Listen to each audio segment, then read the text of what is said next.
오늘 0시를게 중국 후베이성에 방문한 외국인의 입국이 전면 금지된 가운데 문재인 대통령이 국민 안전을 우선에 두라며 선제적 대응을 강조했습니다. 하지만 야권은 여전히 정부의 대책이 미흡하다고 지적하고 있습니다. 한편 한국당 공천관리위원회가 내일쯤 황교안 대표의 종로 출마 여부를 결정합니다.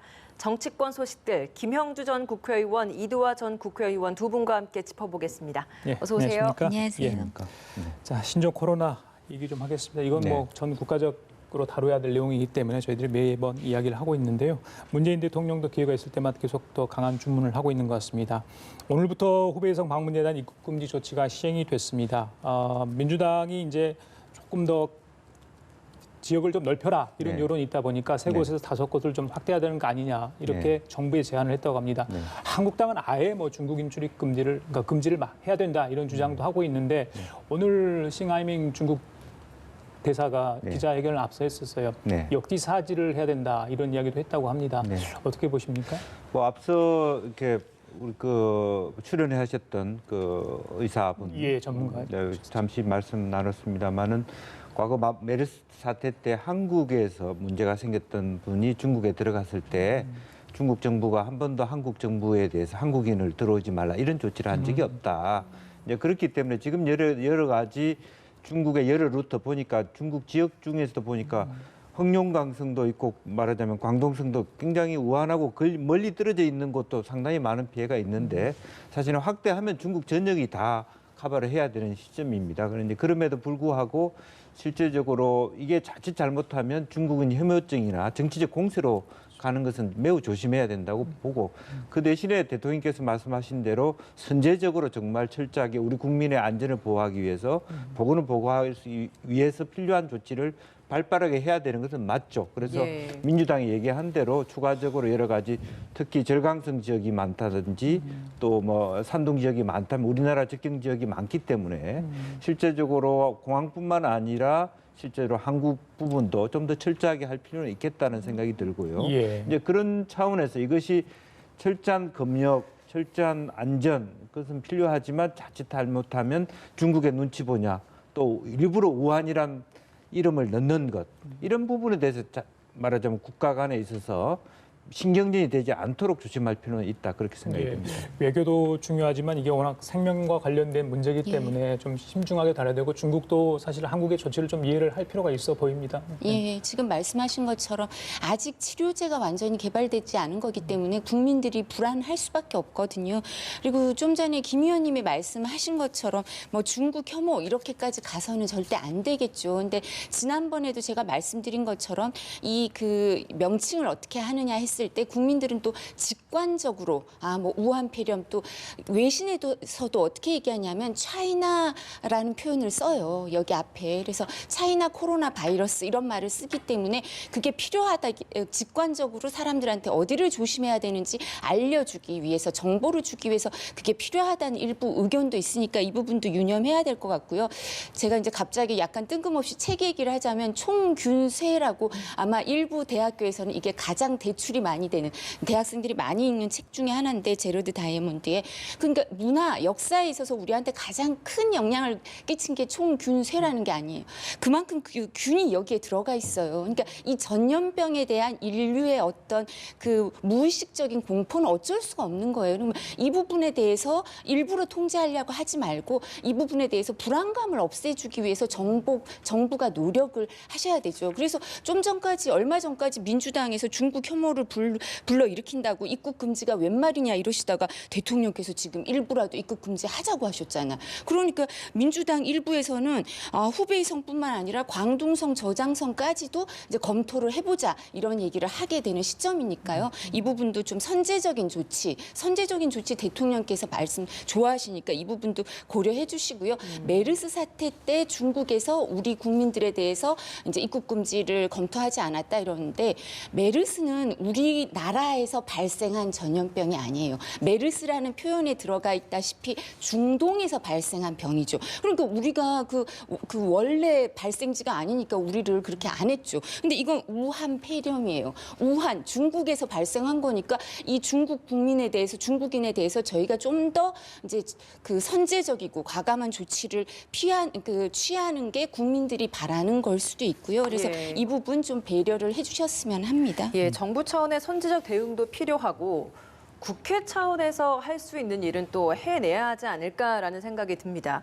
어제 이제 특위를 설치해서 이번 사태에 대응하자라고 하면서 이인영 원내대표가 야당에 제안을 했고 네. 한국당도 뭐 어쨌든 초당적인 협력을 하겠다라는 언급도 있었습니다. 네. 2월 임시국회 뭐 함께 열자라는 합의를 했기 때문에 네. 뭐 2월 임시국회가 열리면 조금 이 부분과 관련돼서 같은 목소리를 낼 수 있을 거라고 이제 보십니까? 그렇습니다. 이제 두 가지 차원인데요. 법 제도적으로 사실은 금연법이 법사위까지 올라왔지만 크게 많이 말하자면 끝까지 말하자면 그 본회의를 통과하기는 미진했고 또 실제로 예산도 작년 예산에서 더 깎았다. 이런 부분은 굉장히 아쉬운 부분이거든요. 그렇기 때문에 지금 여야 정치권이 니 탓 내 탓하고 할 그럴 어떤 그게 아니에요. 국민들 입장에서는. 이런 좀 더 과학적으로 좀 미래로 보면 사실은 이럴 수 있는 여러 가지 가능성을 밀도 깊게 국회가 다듬으면서 예측하면서 예산대 안배하는 이런 것이 말해 이상적인 어떤 국회의 모습일 텐데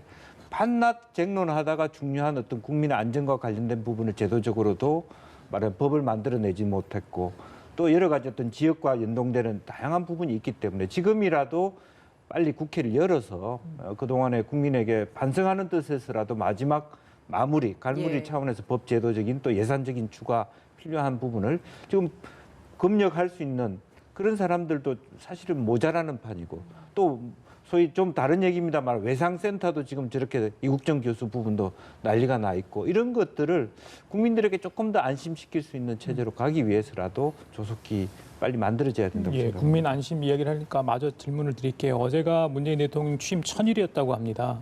지지율 이야기 계속 안 할 수 없는데 추세를 전반적으로 봐야 되죠. 그런데 이제 부정평가가 좀 많다. 네. 예전에 비해서는 네, 그렇죠. 이게 아마 코로나 바이러스 이후에 물론 결과도 약간 반영됐다고 그 여론조사 기관에서는 이야기를 하고 있습니다만은 뭐 111 뭐 이렇게까지 하셨다는 네. 많은 일을 한 건 분명해 보입니다. 많은 지금 일을 평가를 하셨는데 어떻게 보세요? 이제 사실 또 20대 여성 부분에 있어서는 지지율이 많이 빠졌다라고 빠졌다. 하는 부분은 아무래도 이제 검찰개혁 초기 또 말하자면 조국 장관을 통해서 우리 국민 일반들이 교육 문제라든지 대통령이 강조한 공정 부분이 과연 이 정부가 공정한가에 대한 의심을 갖기 시작했다는 측면이 있습니다, 분명히. 조국 장관이 현재 아직까지 뭐 기소 상태에서 무죄가 날 수도 있는 것이고 하나의 어떤 그 검찰의 어떤 의혹 제기라고 본다 하더라도 이 정부가 제일 중요하게 생각했던 공평, 공정, 정의 이런 부분이 사실은 많이 흔들리고 있다라고 하는 시그널이다. 그렇게 보시면 될 것 같고 그래서 지금이라도 너무 지금 공직기강 비서관이 뭐 말하자면 판결 또 여러 가지 부분에 대한 쟁론을 하는 것 자체를 좀 삼가할 필요는 있겠다. 예, 알겠습니다. 예. 예, 대통령께서 이제 취임 1000일을 맞아서 쑥과 마늘의 1000일인가 뭐 이런 표현을 쓰셨는데 제가 쑥과 마늘은 그러니까 곰하고 호랑이가 이제 100일 동안 먹고 이제 그죠? 사람이 되느냐 마느냐인데 이제 1000일 동안 그럴 정도면 얼마나 그 대통령직이라는 게 고난과 고뇌가 많다 이런 말씀 아니시겠어요, 그러겠죠. 그죠? 100일이 아니라 1000일이라는 얘기를 하시는 거 보면 그래서 그런 생각이 들었고요. 아, 어느 대통령이든 그 직에서 오는 부담, 그건 누구나 이제 가질 수밖에 없는 그 직위에서 가지시는 그런 고뇌가 있겠구나 이런 생각을 했고요. 20, 30대 여성의 지지율이 상당 부분 빠졌다고 하는데 그 부분에 있어서 저는 짚어보고 싶은 게 인재 영입 2호였나요? 원종건 그 영입 문제가 있었겠죠. 20, 30대 여성들은 제가 지난번에도 말씀드린 것처럼 민주당이 여성 인권, 소수자 인권에 있어서 좀 더 적극적이라고 기대하는 게 있어요. 그리고 문재인 대통령도 그런 부분에 있어서 민주당 보통 구성원들보다 더 이제 높은 수준의 그 여성 인권이나 그 성인지 감수성을 갖고 계실 거다 이렇게 기대를 하는 면이 있었는데 그런 부분이 민주당에 대한 기대가 좀 무너진 게 있지 않나. 제가 지난번에도 말씀드린 것처럼 이 미투 운동이 미국은 시작된 지 얼마 안 됐는데 그 긴 역사, 민주주의 역사에 비해서 우리는 정말 빨리 이 미투 운동이 활성화됐고 사람들의 관심을 끌었거든요. 예. 일본은 아직도 여전히 잘 안 되고 있어요. 그런 것처럼 이 여성들은 이 부분에 있어서 관심이 많고 여기에 대해서 활성화되길 기대하는데 미투와 관련된 인재 영입은 없어요. 민주당이 지금까지도. 근데 오히려 인재 영입한 사람이 본인은 뭐 사실관계가 다르다 이런 얘기를 하지만 미투 논란에 휩싸였어요. 그리고 이 인재 영입뿐만 아니라 정봉주 전 의원이 계속 공천 신청을 하면서 또 미투 논란이 또 관심을 기울이게 됐어요. 그러니까 우리가 기대했던 성인지 감수성이 좀 떨어지나 민주당이 이런 생각을 갖게 했을 수도 있어서 지지율에 영향을 좀 미쳤을 수도 있을 것 같고요. 그리고 보건 문제, 안전 문제도 좀 영향을 끼치기 시작하지 않을까 싶습니다. 예. 민주당 이야기를 좀 더 해보도록 하겠습니다. 김의겸 전 청와대 대변인 어제 검증이 결과 발표를 하루 1시간 앞두고 네. 결국 불출마를 하겠다라고 결정을 내렸습니다. 미투 논란과 관련해서도 정봉주 전 의원도 있는데 일단은 공천 심사에서는 배제시키겠다. 그리고 만약에 그럼에도 불구하고 총선에 계속 나가겠다라고 고수를 하면 뭐 공관위에서 부적격 판단을 내리겠다. 이게 당의 입장인 것 같습니다. 네. 어찌됐든 이런 논란들이 계속 생기다 보면 당 입장에서도 좋은 게 없기 때문에 확실하게 좀 자르고 가겠다라는 게 당의 입장이라고 보면 되겠습니다. 아무래도 이번 총선을 앞두고 여야 모두의 기류가 굉장히 물갈이. 예, 왜냐하면 20대 총선, 20대 말하자면 국회 전체에 대한 국민의 신망이 낮다 보니까 자유한국당도 그렇고 민주당도 그렇고 기존에 있는 현역 의원들도 철저히 평가해서 뭐 하위 20, 30% 잘라야 된다라고 하는 것이 기본 처지인데 하물며 이제 여러 가지 미투 사건이나 개인적인 여러 가지 문제가 되는 부동산, 우리 정부의 부동산 투기 억제 체계에도 불구하고 어쨌든 본인은 뭐 3억 몇천만 원을 기부하고 뭐 몇백만 원을 더 냈다 뭐 이런 얘기까지 하셨습니다만은 예. 그럼에도 불구하고 국민 일반들이 쉽게 받아들일 수 없는 그런 분들에 대해서는 철저하게 좀 이당저당 할 것 없이 그런 태도를 취하는 것 같아요. 그리고 이제 세습 문제도 마찬가지 문희상 의장의 아들의 경우에도 예. 그렇게 하고 그래서 지금 이런 흐름들을 개개인으로는 억울한 부분도 있겠습니다만은 말하자면 이 물결의 흐름이라고 하는 것은 대체로 아마 그런 하자가 있는 처음부터 하자가 있는 부분에 대해서는 본인의 어떤 뭐 반성이나 또 해명에도 불구하고 이번 총선에서 출마를 하기는 쉽지 않을 것 같다는 생각이고 결국 예. 개인의 의지가 있다 그러면 이제 무소속 출마라고 하는 것 선택밖에는 안 남았다고 보여집니다. 예. 앞서서 이제 대통령 지지율 말씀해 주시면서 민주당 인재 영입에 있어서의 논란 언급해 주셨는데 이번 결정 좀 어떻게 보셨습니까? 아, 그래도 민주당이 발빠른 대처를 하지 않았나 싶어요. 진중권 전 교수가 부동산 투기, 이제 김의겸 전 대변인, 성추행 미수 정봉주 전 의원, 세습 공천 문석균 뭐 이렇게 해서 한번 선거 치러보자 뭐 이렇게 얘기를 했었는데요. 근데 그렇게는 안 되는 것 같고 바른미래당에선가요? 이제 논평을 내놓으면서 김의겸 전 대변인에 대해서 시세 차익당을 만들어 봐라. 이러니까 그게 국민들한테 확 와닿는 것 같아요. 뭐 적당한 용어인지는 알 수 없지만 시세 차익당 이러니까 국민들이 아 맞아. 뭐 투자인지 투기인지 모르겠지만 시세 차익을 얻은 건 맞아. 결과적으로 이런 생각을 하게 될 수밖에 없었거든요. 그러니까 그게 좀 뼈아픈 논평이지 않았나 영향을 미쳤을 것 같고 또 정치권에서는 제가 요즘 정치권 인사들을 만나니까 그 얘기도 하더라고요. 김의겸 전 대변인이 그 군산에서 여론조사를 하면 잘 나온대요. 뭐 예. 지지도가 높고 출향 인사에 대해서 비판적일 수도 있지만 지지도가 많이 나오는데도 민주당에서 이런 결정을 하게 된 배경에는 이제 정치권 호사가들의 얘기지만 예. 김관영 전 원내대표가 여러 가지 협조를 해준 데 대해서 배려도 있지 않을까 뭐 이런 얘기도 돌아다닙니다. 예, 그야말로 여의도에서 나오는 소식입니다. 예, 그러니까 이거는 김관영 전 원내대표가 바라는 얘기일 수도 저는 있죠. 뭐 그렇게는 보지 않고요. 최근에 어쨌든 지금 이낙연 총리, 정세균 총리 이렇게 되면서 호남이 과거와는 다양한 어떤 선택을 했다면 조금 민주당 쪽으로 집중되는 경향이 있습니다. 그래서 오히려 김의겸이다 아니다를 떠나서 말하자면 김관영 의원에 대해서는 조금 상대적으로 어떤 후보가 될지는 아직 미지수입니다만은 상당히 뭐 기본적으로 당 지지가 쏠리는 현상들이 일부가 있기 때문에 그런 의미에서 뭐 김관영 의원을 배려해주고 하는 그런 것은 사실 당치도 않은 얘기다 그렇게 볼 수 있습니다. 예, 이제 뭐 선거 한 70여 정도 남은 것 같아요. 이낙연 총리 어제 종로구 예비 후보로 등록을 했습니다. 이제 본격적으로 선거 운동을 하겠다 이런 뜻 아니겠습니까? 일단 종로의 민주당 후보는 일단 그렇죠. AB 후보 자격이지만 일단 이낙연 전 총리가 나오는 것 같고 그렇다면 한국당은 누군가? 황교안 대표가 지금 결정을 못 하고 있어요. 다른 지역에 여론조사를 돌리고 있다 이런 이야기 계속 나오고 있는데 본인 의사가 가장 중요한 거 아니겠습니까? 결정 못하는 이유 내일 공관위에서 아마 이 문제 논의하겠다고 한 것 같아요. 예, 그 황교안 대표의 의사도 중요하겠지만 지금 뭐 양쪽 당 다 민주당이든 여기든 다 시스템으로 공천이 이루어지기 때문에 누구 한 명의 의사로 결정된다 이러긴 쉽지 않을 거예요. 그러니까 김의겸 전 대변인이라든가 이런 문제에 대해서도 검증위에서 계속 회의를 3번 하고 몇 번 하고 이러신 거 아니에요. 그죠? 과거와는 다른 모습이죠. 그러니까 그것처럼 여기도 그 한국당도 마찬가지 입장인 것 같습니다. 그러니까 종로에서 어떤 식으로 하는 게 적절할지 이제 공관위에서 일단 컨셉이라고 하죠. 이제 이 전략을 좀 세워야 될 필요가 있을 거고요. 근데 지금 공관위에서 갖고 있는 이제 객관적인 정보는 그 전현직 원내대표 5명이 제출한 그 성적표라고 하면 그렇겠지만 의원들 현역 의원들에 대한 평가 이런 게 있고요. 당에 계속 이제 당무감사라든가 이런 결과가 쭉 있고 그런 상태에서 어디에 어떤 지역 의원을 뭐 어떻게 배치할 것인가는 아직 큰 그림은 안 그려진 것 같아요. 왜냐하면 공천 신청 기간 중이에요, 아직도. 그러니까 내일까지 이제 공천 신청이 끝나고요. 그리고 또 사실 나중에 얘기가 나오겠지만 통합 문제가 생기면 추가 공모가 또 있을 수도 있기 때문에 그런 누가 어디에 가느냐, 대표가 어디에 가느냐 이런 부분에 대해서 뭐 정말 이렇게 단정적으로 말씀할 수 있는 분은 저는 아무도 없다고 생각해요. 그러니까 전략적인 차원에서 당에서 어떻게 할 것인지 공관위도 의논을 해보고 총선 기획단에서도 의견을 낸 게 있으니까요.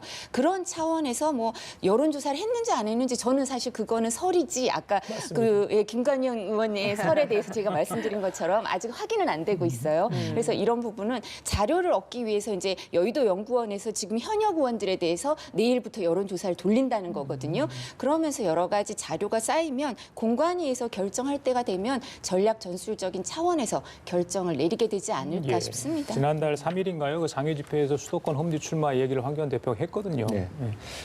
차라리 황교안 대표께서 험지 출마란 말도 하지 마시고 공관위에 맡기겠다. 맡기면 어디를든 뭐 종로든 어디든 난 가겠다. 이렇게 얘기하면 굉장히 간단할 것 같아요. 그런데 말은 험지라고 하면서 옆에서 나온 얘기는 용산 얘기 나오고 마포, 구로 얘기가 나오는데 사실 구로 정도는 험지일 수가 있겠죠. 뭐 강북 구로는 험지일 수 있는데 제가 느낄 때는 양천, 용산 결코 험지가 아니거든요.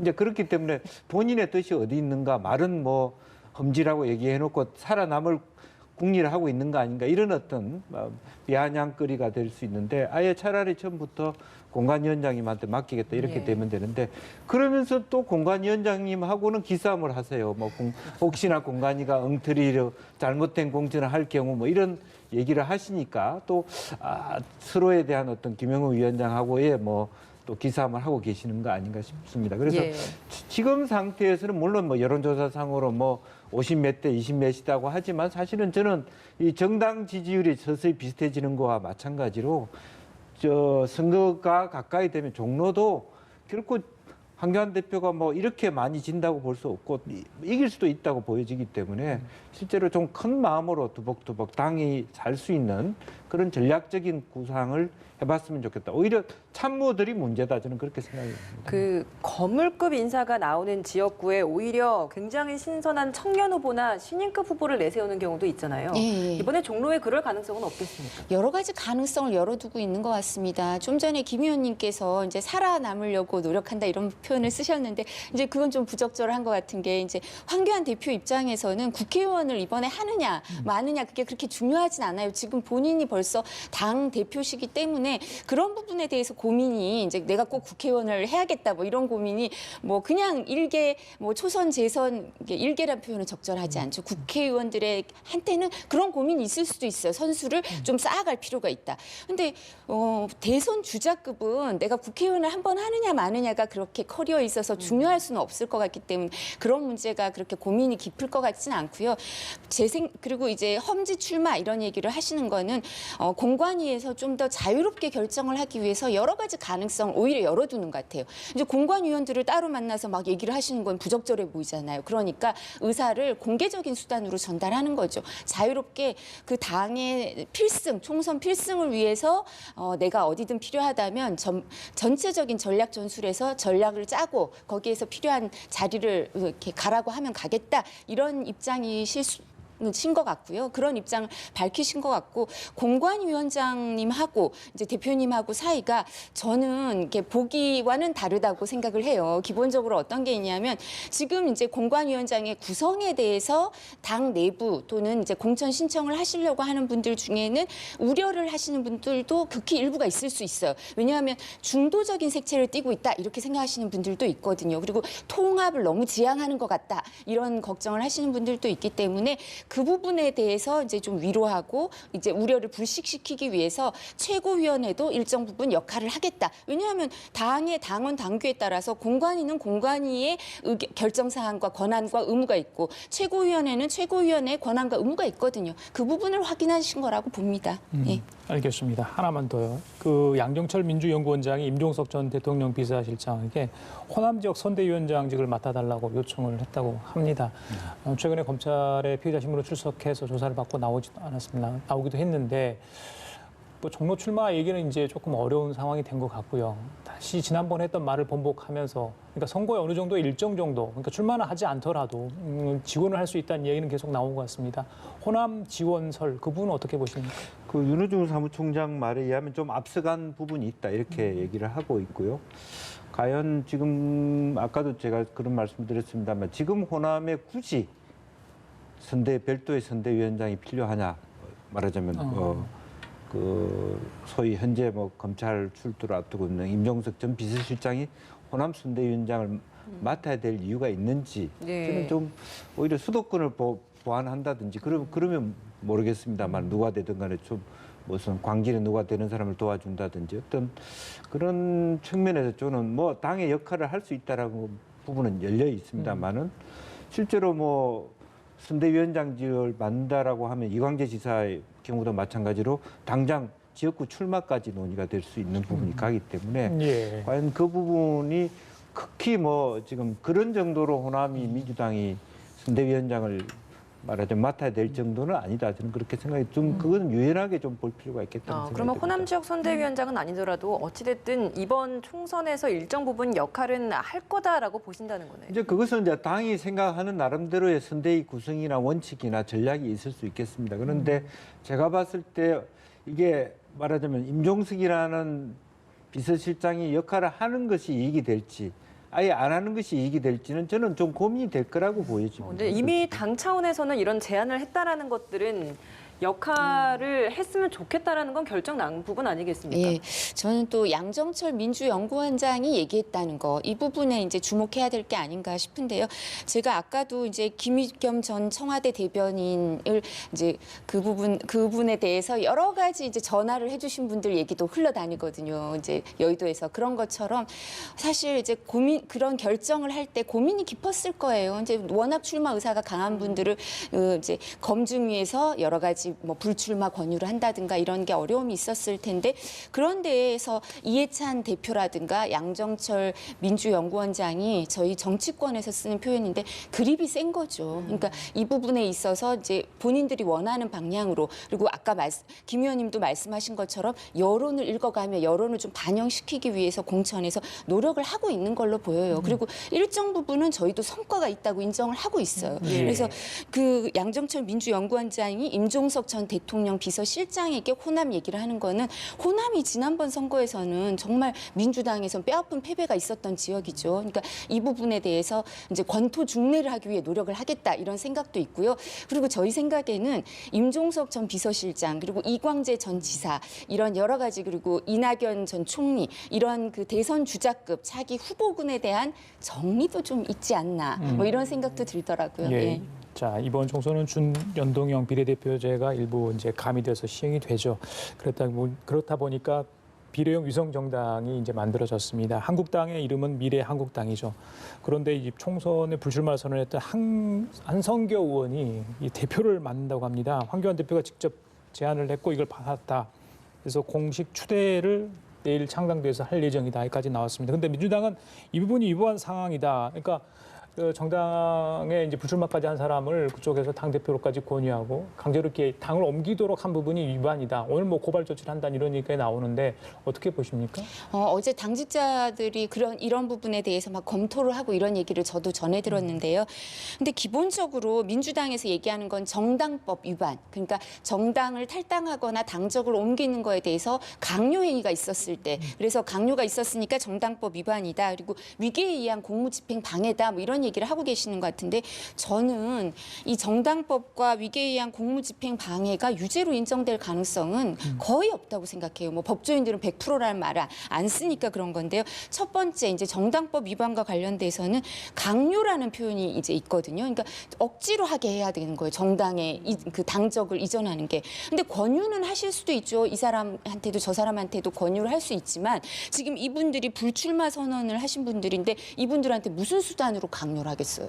그리고 이 표현을 쓰신 분들도 권유를 해서 고심 끝에 결론을 내렸다. 이렇게 자의로 고민을 하다가 자의로 옮긴다고 하지, 이걸 내가 강요에 의해서 옮겼다고 말씀하신 분 전혀 없어요. 그러니까 이게 강요에 의한 정당법 그 위반 행위가 될 가능성이 없고요. 위계에 의한 공무집행 방해, 이 부분도 이 위계가 있을 수가 없어요. 이 부분에 대해서 언론에 다 노출돼 있고 객관적인 사실관계가 다 드러나 있는데 뭘 속일 수 있겠어요, 선관위를. 그러니까 속일 수 있는 방법이 없어요. 어떻게 선관위가 속겠어요? 의원께서 변호사이시 때문에 조금 법적인 설명을 해주신 것 같고, 불출마 선언을 한성교 의원이 했는데 자, 대표직을 수락했단 말이죠. 그럼 다른 불출마 선언 의원들까지 이 위성정당에 참여를 하느냐, 이 부분이 좀 관심인 것 같아요. 사실은 이제 이미 그런 예고를 한 적이 있죠. 왜냐하면 너무 많은 어떤 정당이 난립했을 때 현직 의원의 수에 따라서 번호가 정해지니까요. 그렇습니다. 이제 그런 부분에 있어서 상당히 많은 그 의원들한테 그런 권고를 하겠죠. 뭐 강제하기는 어려울 테고. 그렇지만 상당수 여러 가지 어떤 분들은 내가 뭐 불출마한 마당에 그 당에까지 가야 되느냐 하는 사람도 있고 도와주겠다는 분들도 있을 겁니다. 그래서 어느 정도 아마 그런 부분인데, 이것은 아마 저도 뭐 법적인 문제가 있다 그렇게 보지는 않아요. 오히려 이거는 여론전이다 그렇게 봐야 되겠죠. 현재 이 행위 자체가, 위성 정당 자체가 민주주의 교란 행위다. 또 정당이라고 하는 고유한 목적을 통해 만들어진 조직이 별도의 득표를 위해서 가상 조직을 억지로 하나 떼어내는 게 정당한 일인가에 대한 여론전에 들어갔다, 선거전에 들어갔다. 저는 그렇게 보는 것이 더 맞다고 알겠습니다. 봅니다. 오늘 여기서 마쳐야 될 것 같습니다. 고생하셨습니다. 고맙습니다.